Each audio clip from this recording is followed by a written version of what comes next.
Bonsoir et bienvenue dans votre journal sur TV Vendée. Nous sommes le jeudi 21 mars, voici les titres. Nous plongerons dans l'histoire dans cette édition avec l'association El-Sissem qui restaure une barge identique à celle du débarquement de Normandie. Pour récolter des fonds, elle participe au concours de la sauvegarde de l'art français. Nous irons du côté d'Esnay où la communauté de communes propose une exposition sur les agents en charge des espaces verts, un moyen de mettre en avant ces métiers de l'ombre et de connaître leur champ d'action. Enfin, nous découvrirons Super Spectre, une marque de vêtements pensée pour les enfants atteints d'un trouble du spectre autistique. C'est à Montaigu-Vendée que l'idée de ces combinaisons inclusives est née.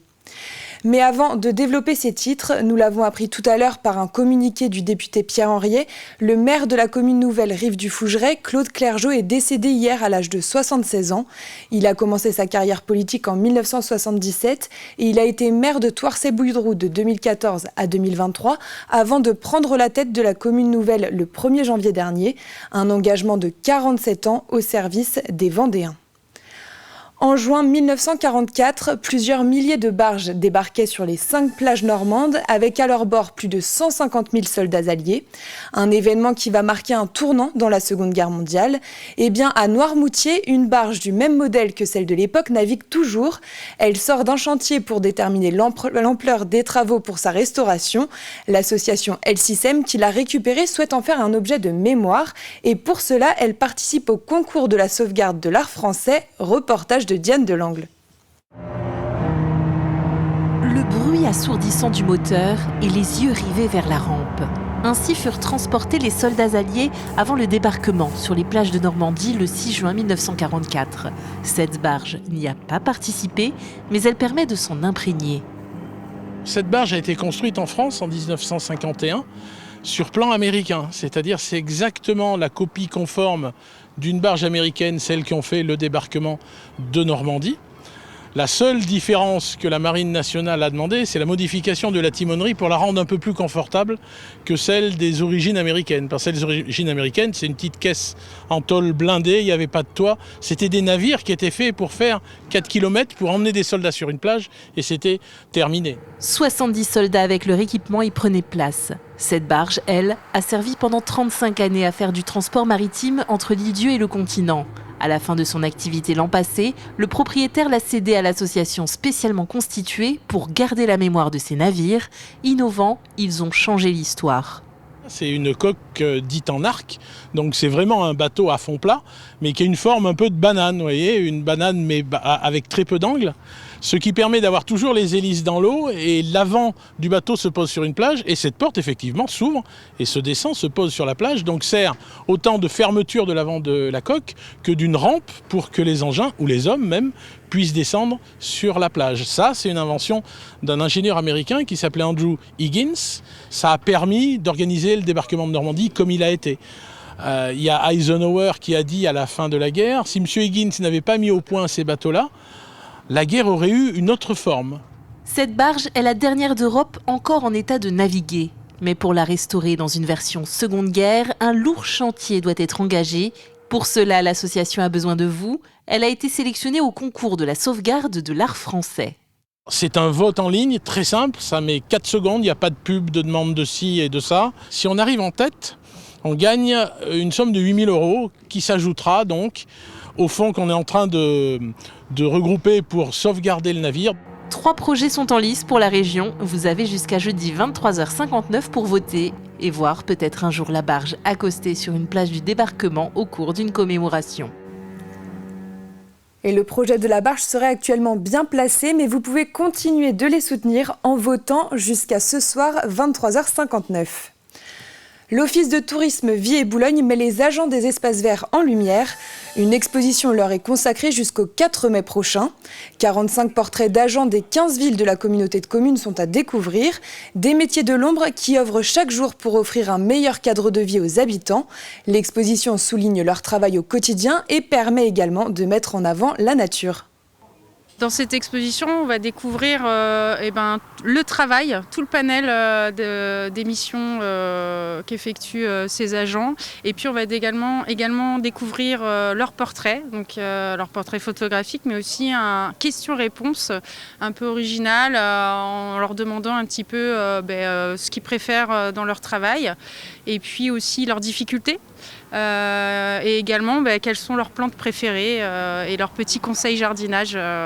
Voilà. On essaye de diversifier toutes les richesses du territoire. On va du côté un petit peu plus horticole jusqu'au côté nature, mais tout en préservant en fait toute la biodiversité en fait. C'est la diversité des missions, le fait d'être proche de la nature, d'avoir une bonne condition physique pour faire nos missions. Et puis en général, oui, on est amoureux de notre métier et de la nature, et c'est un peu plus qu'un métier, mais c'est aussi une passion, quoi. Dans 3 mois, jour pour jour, nous serons en été. Alors, avant que la saison ne commence, les lieux à vocation touristique cherchent leurs saisonniers.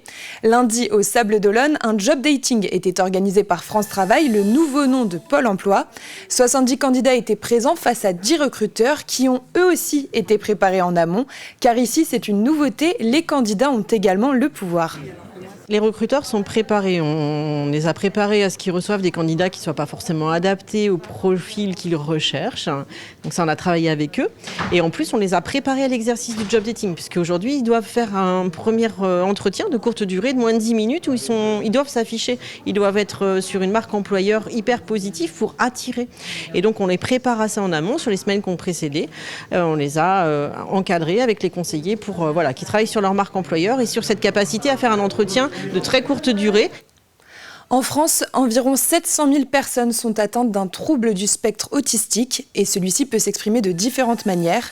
Après le diagnostic de leur petit Tommy âgé de 3 ans, Faye et Steve ont conçu des vêtements adaptés afin qu'ils ne les enlèvent pas. Ils se sont lancés dans la création d'une marque de vêtements inclusifs appelée Super Spectre pour aider les autres enfants et parents dans la même situation qu'eux.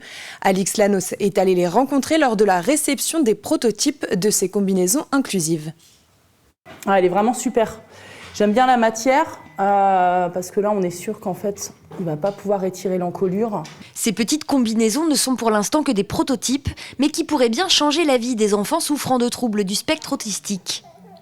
Pour Faye et son mari Steve, à l'origine du projet Super Spectre, tout est parti d'un constat sans appel. Leur fils de 3 ans, récemment diagnostiqué autiste, enlevait ses vêtements en permanence. Tensions et crises étaient devenues quotidiennes au moment de l'habillement. Donc on a tout essayé, des salopettes, des shorts avec des serrages à la taille. Et en fait, rien n'y faisait, rien ne lui résistait. On a fait beaucoup de recherches pour habiller Tommy. J'ai écumé le net, des heures et des heures de recherche. Et puis au bout d'un moment, j'ai dit écoute, ce qu'on va faire, c'est qu'on va lui faire fabriquer des combis. Et puis en fait, là, j'ai mis le doigt dans l'engrenage. C'est-à-dire que je me suis dit, si je fais fabriquer pour Tommy, il y a forcément des familles qui vivent la même chose que nous et qui ne trouvent pas réponse ou de produits adaptés. Donc, si on fait pour Tommy, on fait pour les autres en fait. Et de fil en aiguille, les combis anti-déshabillement voient le jour. Des combinaisons adaptées aux différents profils sensoriels des enfants porteurs de troubles autistiques. Prototype réalisé, reste à savoir où les faire fabriquer. Idéalement localement, mais ce n'est pas sans contrainte. On est sur un dilemme parce pour une première fabrication, on aimerait être sur des petits volumes. On pense aussi au potentiel budget de nos clients finaux, donc on n'a pas envie de vendre nos combis non plus à des prix exorbitants, il faut que ça soit accessible. Notamment quand on pense que souvent quand il y a un enfant handicapé, il y a souvent des parents qui arrêtent de travailler en fait, donc il faut aussi penser à tout ça.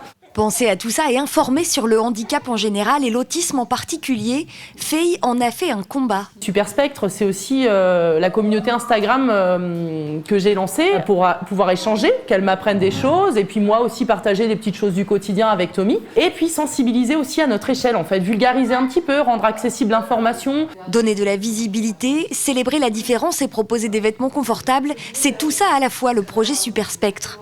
Après les badges, les sacs ou les tours de cou, les combinaisons anti-déshabillement devraient arriver sur le site de la marque déposée d'ici la fin de l'année. Les 62 ans de la fin de la guerre d'Algérie ont été commémorés au monument aux morts de Nalier. La cérémonie a eu lieu lundi en présence des anciens combattants, du maire ainsi que du président de la FNACA, la Fédération nationale des anciens combattants en Algérie, Maroc et Tunisie. Un devoir de mémoire important, notamment pour les jeunes, car assister à ces cérémonies fait partie des 6 étapes pour obtenir son passeport civique. C'est important. D'abord, ça permet de rappeler les événements qui ont eu lieu, que ce soit aujourd'hui la fin de la guerre d'Algérie, ou le 8 mai, ou le 11 novembre. C'est important donc pour les jeunes, pour se souvenir de ce qui s'est passé, pour l'histoire. C'est important pour les gens qui les ont vécus, comme vous avez pu voir aujourd'hui sur l'Algérie. Ce sont tous des anciens combattants qui étaient là et donc qui ont besoin de ce devoir de mémoire. Et c'est important pour nos jeunes parce que nous l'avons intégré au passeport civique. Donc il fait partie des 6 étapes que doivent faire les jeunes de CM2, connaître notre histoire et connaître ces événements. Donc oui, c'est important. Vous le savez, depuis lundi, nous sommes en pleine semaine de la presse et des médias à l'école. TV Vendée a travaillé avec 5 collèges du département depuis le mois de septembre. Du tournage au montage, les élèves ont réalisé eux-mêmes des reportages épaulés par nos journalistes. Et chaque soir jusqu'à vendredi à 19h45, nous diffusons une émission spéciale où les jeunes ont la parole. Après la MFR de Challans hier, ce soir, c'est au tour des 4e A du collège Langlais de Saint-Hermine. Ils étaient accompagnés par notre journaliste Aurélien Huard et on en regarde un extrait. Le fait de monter de différentes façons, parce que par exemple entre journalistes et personnes qui font des vidéos sur les réseaux sociaux, je pense que c'est pas la même chose.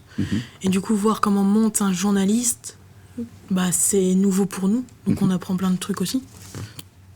Notre réaction, oui. C'est là aussi que pour moi j'ai pu apprendre qu'on faisait des plans de coupe, qu'on faisait pas qu'une interview, qu'il y avait énormément de travail derrière d'écriture de la voix off et que c'était pas si facile que ça. Et les 3 premiers épisodes sont disponibles sur notre site internet tvvendée.fr.